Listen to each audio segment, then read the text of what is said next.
Good afternoon, everyone. It is a beautiful sunny day here in Adelaide.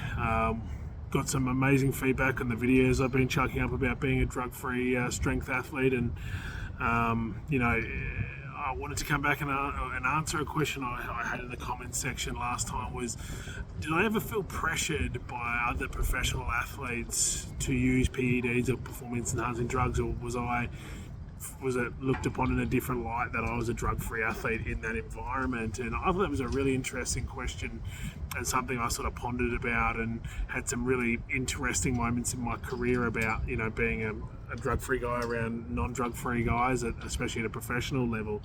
And no, I never felt pressured to change my idea on who I wanted to be. No one ever sort of went around turning around and saying, you need to use performance enhancing supplements to compete. Like, no one ever sort of was like that. And I guess the difference between, being a beginner to an elite standard, or even in between that, when you're at the elite level and you're competing with these guys and you're in shows and at events, like anything, these guys understand the work and effort and time you put into it, and they actually appreciate what you do no matter what you do. So for me, a lot of the top pro guys were always really surprised what I could do. I remember going to Giants Live, and yoke was one of my favourite events, and we'd done yoke walk, and I think I was in the top 4 for that event. And one of the guys who came up to me, a very good friend of mine,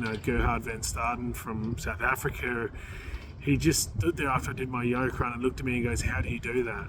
Like, how are you so fast? How do you do this being a clean athlete?"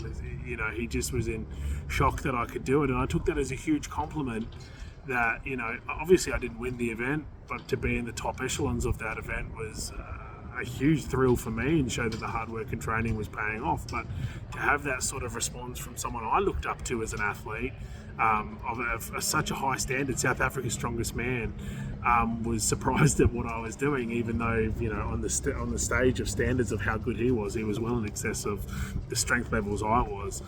And I remember being in Russia, and we were at a competition, and we just finished the comp, and my good friend, rest in peace to Chris Chancho, was chatting to the Russian guys about me. He turns around and goes, "Well, Biggie's drug-free, he's a clean athlete." And Dmitry Lapikov looked at me and he just goes, "Really?"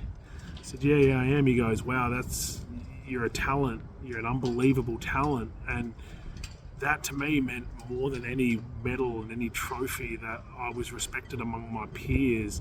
And it's not like they turned around and said to me, "Biggie, you need to go take steroids now."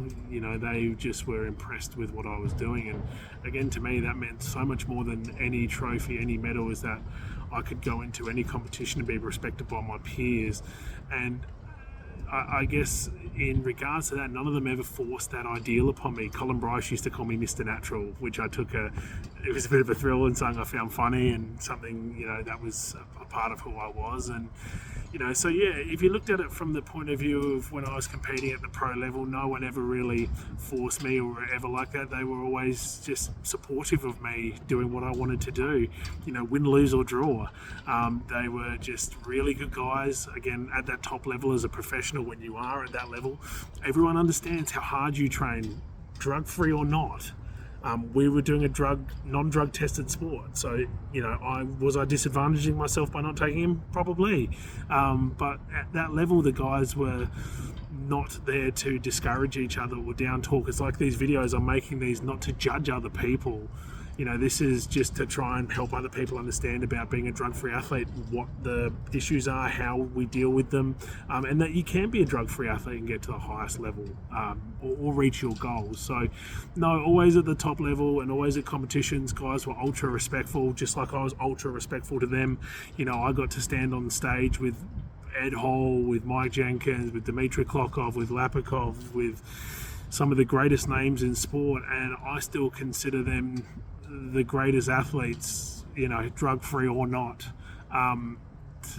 They're always right at the top of my list, and just, it was an absolute honour and pleasure for me to stand side by side with them.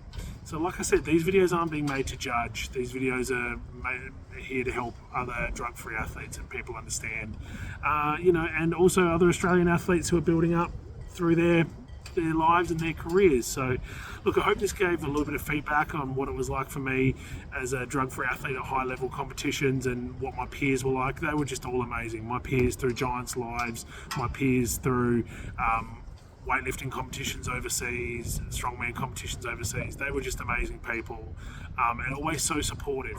They really were of me, and I owe so many of these guys so much gratitude for just being really supportive of what I did. So like I said, I think at the top level of any sport at elite level, when you're at that point, people understand the effort you put in and the time you put in and the injuries you get, and they're just supportive because they understand it, because they go through the same thing as you do, drug free or not.